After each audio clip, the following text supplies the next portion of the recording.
ప్రస్తుతం మనతో పాటు ఉన్నారు ప్రముఖ ఫ్యామిలీ కౌన్సిలర్ ప్రియా చౌదరి గారు. ఈ మధ్య కాలంలో నా దృష్టికి వచ్చిన ఒక విషయం మీద ఆమెతో మాట్లాడాలనుకుంటున్నాను. ఒకసారి మాట్లాడదాం. నమస్తే అండి. నమస్తే. ఒక సదరన్ ఇండియాలో ఒక స్టేట్ లో సంబంధించినటువంటి ఇష్యూ అండి ఇది. నేను రీసెంట్ గా చూశాను న్యూస్. ఇద్దరు వైఫ్ హస్బెండ్ అంటే రెండు జంటలు. వాళ్ళంతా నలుగురు కూడా మంచి ఫ్రెండ్స్ అంట. హస్బెండ్ ఫ్రెండ్స్, వైఫ్ కూడా ఫ్రెండ్స్. అందరూ సాఫ్ట్వేర్ వాళ్ళే. వాళ్ళు ఏమనుకున్నారంటే చాలా కాలంగా సంసారం చేసి ఒకరితో ఒకరు వాళ్ళకి బోర్ కొట్టిందంట. అందుకని చెప్పేసి ఎక్స్చేంజ్ చేసుకుందాం వైఫ్ని హస్బెండ్ని అని చెప్పేసి డిసైడ్ చేసుకొని మ్యూచువల్గా అండర్స్టాండింగ్ తోటి ఎక్స్చేంజ్ చేసుకున్నారంట. ముకుందా జ్యువెలర్స్ తెలంగాణలో మొట్టమొదటి ఫ్యాక్టరీ అవుట్లెట్ మన కొత్తపేటలో ఫిబ్రవరి 14న గొప్ప శుభారంభం. అలా 4 ఏళ్ల నుంచి అతని భర్తతో ఈమె ఇట్లా సంసారం చేస్తా ఉన్నారు. 4 ఏళ్ల తర్వాత ఆల్ ఆఫ్ సడన్ పోలీస్ స్టేషన్కి ఎక్కింది కేసు. ఎందుకు ఎక్కింది అంటే ఇప్పుడు ఎక్స్చేంజ్ అయిపోయిన తర్వాత వేరే వాళ్ళు కదా వీళ్ళిద్దరూ ఒక జంట పెళ్లి చేసుకున్నారంట.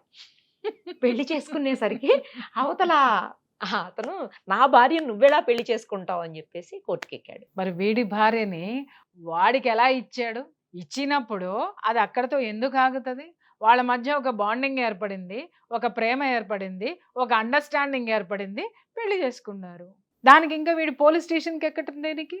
ఇదే నేను చెప్తున్నాను నిరుపమ. చాలా విషయాల్లో కూడా నేను చెప్తున్నాను ఏంటి అని అంటే, సుప్రీంకోర్టు తీర్పిచ్చింది ఎవరితోనైనా బతకడానికి అని చెప్పేసి, అని బతికితే ఎట్టకే ఏడుస్తాయి కాపురాలన్నీ, దరిద్రాలన్నీ ఇలాగే సస్తాయి. మనం ఆ దరిద్రాల గురించి మళ్ళీ మాట్లాడుకోవాలి అని అంటే కూడా ఇంకా జుగుప్స కలుగుతోంది. జుగుప్స కంటే డిక్షనరీలో ఇంకా వేరే పదం ఏదన్నా ఉంటే అది వాడి బోర్ కొట్టింది నాకు కూడా.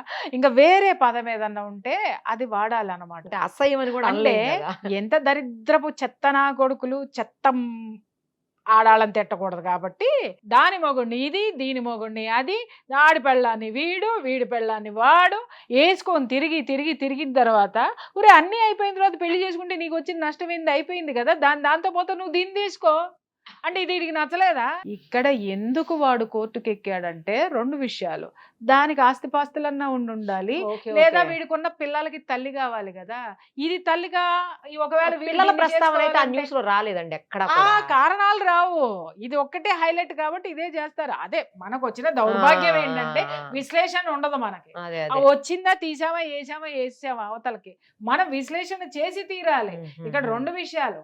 ఆ అమ్మాయి బాగా ఉద్యోగం చేస్తుందా, బాగా జీతం సంపాదిస్తుందా, లేకపోతే ఆస్తిపాస్తులు ఉన్నాయా, లేకపోతే వీడికి ఉన్నటువంటి ఈ అమ్మాయికి వీడికి ఉన్నటువంటి పిల్లల్ని ఇంకొక అమ్మాయిని ఒకవేళ దీనికి వీడికి ముడిపడి ఉండదు, ఏదో ఎంజాయ్ చేస్తున్నారు. వీళ్ళిద్దరికి పాపం శరీరాలు కలిసినాయి కానీ వీళ్ళిద్దరికి మనసులు కలవలేదు. అది ఒక ప్రాబ్లం అయి ఉంటుంది. మరి వీడి పిల్లల్ని ఎవడ దేకాలా? కరెక్టే. ఆ విషయం వచ్చి ఉండొచ్చు. లేదా నేను పెళ్లి చేసుకున్న దాన్ని మీరిద్దరు ప్రేమించేసుకుంటే ఎట్ట కుదురుతుంది? మేమిద్దరం ప్రేమించుకోలేదు కదా. అరే మీరు అంత అడ్వాన్స్డ్ వెళ్ళిపోతే నేనెట్ట ఒప్పుకుంటా? నేను ఒప్పుకోను. మీరిద్దరు ఒకటైపోతే ఎట్లా? రేపొద్దు నన్ను ఎదవనరా జనము?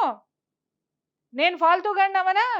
నేను కూడా ఈ అమ్మాయిని చేసేసుకుంటే చెల్లుకు చెల్లి అయిపోయేది. కానీ రేపొద్దున సమాజంలో నేను ఫాల్తూగా అయిపోతా.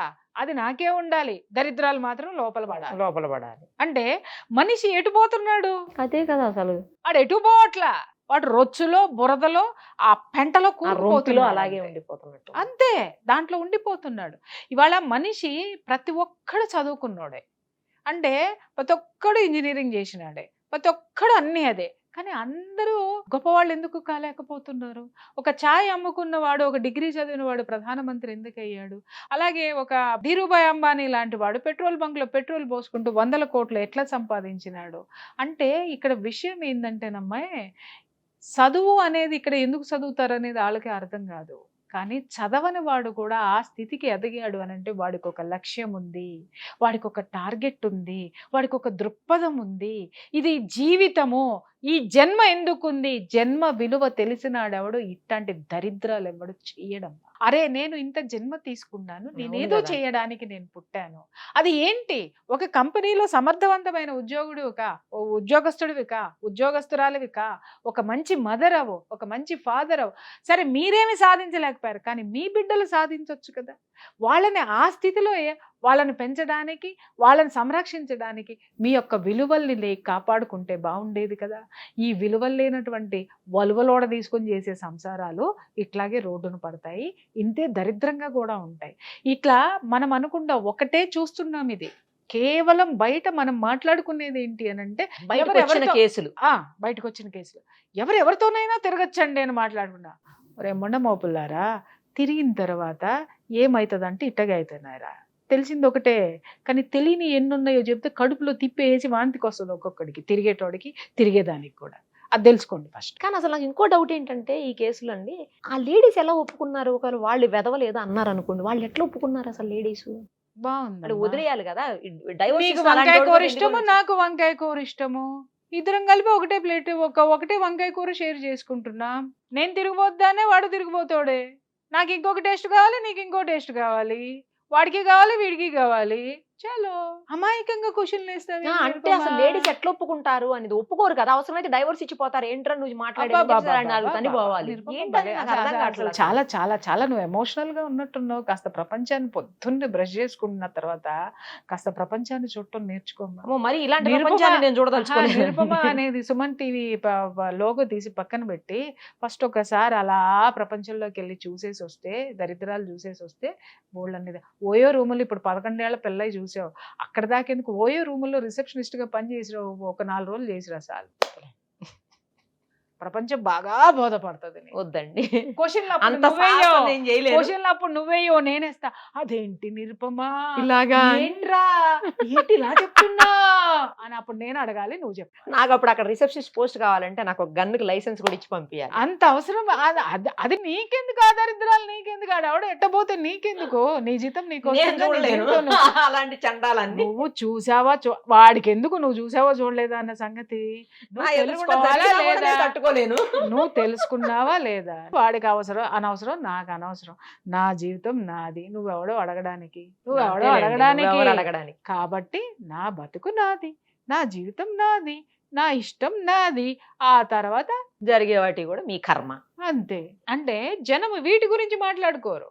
ఎంతసేపు అరే పెళ్ళాలను ఎక్స్చేంజ్ చేసుకుంటారంట, వాడి ఒళ్ళో ఇది పడుకుంటుంది, వీడి ఒళ్ళో అది పడుకుంటుంది, ఫేస్బుక్ లో పెట్టుకుంటున్నారంట అంటారు. ఆ తర్వాత ఏం జరిగిందో మాట్లాడంటారు. అయ్యా ఆ తర్వాత ఇవే జరుగుతాయి, ఇలాంటివి జరుగుతాయి, ఈ బయటకంటే ఘోరంగా జరుగుతాయి. ఎందుకంటే దీని ఆస్తులు వాడికి రాసి ఇచ్చేయడం, వాడి ఆస్తులు దీనికి రాసి ఇచ్చేయడం, తర్వాత వీళ్ళు జుట్లు పట్టుకొని కట్టుకోవడం, అది జుట్లు పట్టుకొని రోడ్డు మీద పట్టడం, వీడు మటర్లు చేయించడం. అబ్బో, జరగాల్సిన నేరాలు ఘోరాలు అన్నీ కూడా ఈ కలిసి ఉండడం అనే పవిత్రమైన కార్యక్రమంలోనే జరుగుతాయి. దయచేసి మారండి. పశువులం కాదు మనం, ఎవరితో పడితే వాడితో పడిపోవడానికి.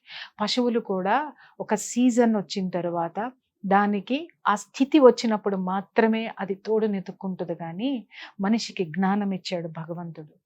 పశువుకి ఇవ్వనటువంటిది ఏంటి, మనిషికి ఉన్నది ఏంటి అని అంటే జ్ఞానంతో ఆలోచించేటటువంటి ఒక మనస్సుని, ఒక బుర్రని ఇచ్చాడు.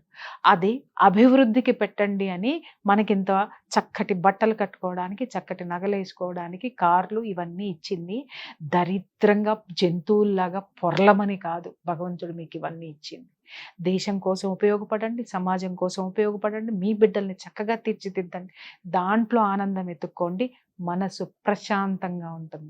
లేదనుకోండి ఇలా నాలంటాళ్ళ నోట్లో నుంచి బూతులు తిట్లు వినాల్సి వస్తుంది. చూసే వాళ్ళందరికీ చెప్తున్నాను, మళ్ళీ ప్రియా చౌదరి గారు తిట్టారు, సుమన్ టీవీ కూర్చోబెట్టి తిట్టించింది, జరిగే వాటి గురించి మాట్లాడుతున్నాను తప్ప బరాబర్ తిడతా. నువ్వు అన్నావు గన్ను లైసెన్స్ అన్నావు, నా మాటే తూట, నాకు అవసరంలే లైసెన్స్, నీకు లైసెన్స్ కావాలి, నువ్వు కాలుస్తానన్నావు, నేను పేలుస్తా మాటలు, తట్టుకోండి అంతే. చేసే వాళ్ళని అంటున్నా, అందరినీ అనట్లేదు, చేసే వాళ్ళని. ఎందుకనను అంటే కొన్ని మన కొంపల్లోకి వచ్చి కూర్చుంటున్నాయి అమ్మా ఇలాంటివన్నీ. ఎందుకనను అనే హక్కు నాకు ఎందుకు లేదు? నేనేమన్నా చెడిపోండి అంటున్నానా? ఓపెన్ చేసుకుని ఏమన్నా కూర్చున్నానా? లేకపోతే నేనేమన్నా ఎవడు ఇష్టం వచ్చినట్టు వాళ్ళు పోండ్రా అని మాట్లాడుతున్నా? వాళ్ళు దొబ్బుచ్చుకుంటారు నీకెందుకని మాట్లాడుతున్నానా? కొన్ని విషయాలు సంసారాల్లోకి వస్తున్నాయి, ఇళ్లలో పిల్లల మీదకి వస్తున్నాయి, కుటుంబంలో జ్వరబడుతున్నాయి, అలాగే ఒక ఆడదానిగా నా మీద కూడా వస్తున్నాయి. కాబట్టి ఖచ్చితంగా నాకు మాట్లాడే హక్కు నాకుంది.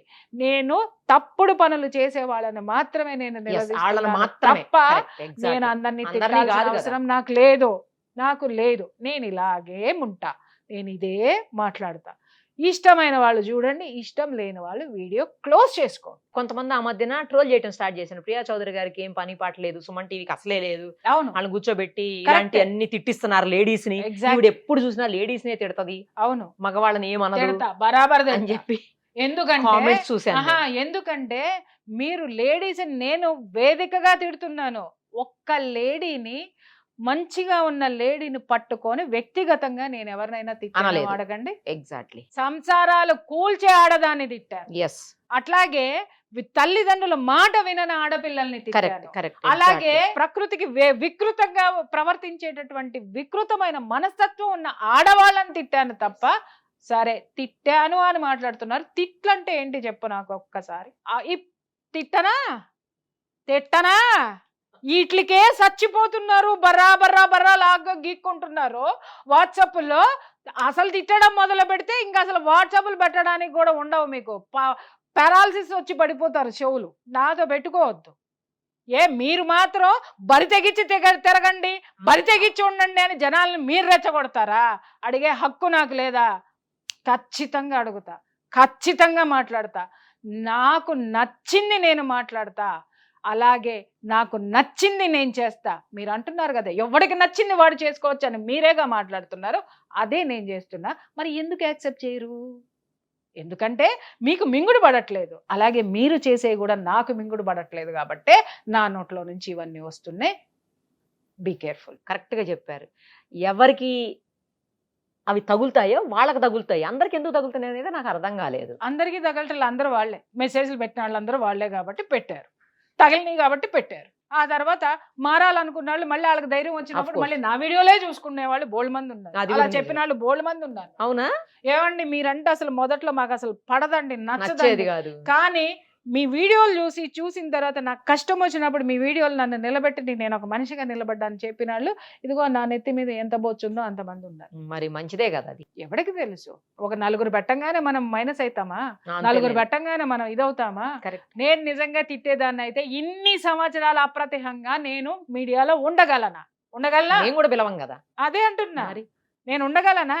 నన్ను ఉంచేటోళ్ళ? మంచి చెప్తున్నారు కాబట్టి. మరి ఏం కొన్ని తెలుసమ్మా సందర్భాల్లో వాళ్ళకి? తెలియకపోవచ్చు. Yes, వాళ్ళకి అదే ఏం అంటున్నాను. తెలుసు? వాళ్ళు మూసగా ఒక ఒక ఒక ఇజాన్ని పట్టుకొని వాడు ఏం చేసినా అపోజిట్ గా పోవడమే, వ్యతిరేకంగా పోవడం అనేది ఊరందరిది ఒక దారి అయితే ఉలిపి కట్టిది ఒక దారి అన్నట్టుగా అందరూ ధర్మంగా బ్రతకండి అని అంటే ఎందుకు ధర్మంగా బ్రతకాలి అని నువ్వు మాట్లాడుతుంటే, నా దేశ ధర్మాన్ని కాపాడుకోవడం కోసం, నా స్త్రీ యొక్క అస్తిత్వాన్ని కాపాడటం కోసం నేను నా తోటి స్త్రీలను హెచ్చరించే తీరుతా. ఒక మదర్ లాగా హెచ్చరిస్తా, ఒక సిస్టర్ లాగా హెచ్చరిస్తా, ఒక చెల్లిలాగా హెచ్చరిస్తా, ఒక అమ్మలాగా హెచ్చరిస్తా, ఖచ్చితంగా ఒక మహిళలాగా హెచ్చరిస్తా. ఖచ్చితంగా హెచ్చరించి తీరేదే. ప్రశ్నించేవాడు లేకపోతే ఇక్కడ సమాజం ఎప్పుడు మారాలి? మారింది. నా వల్ల సమాజం చాలా మారింది, గర్వంగా చెప్పుకోగలను నేను.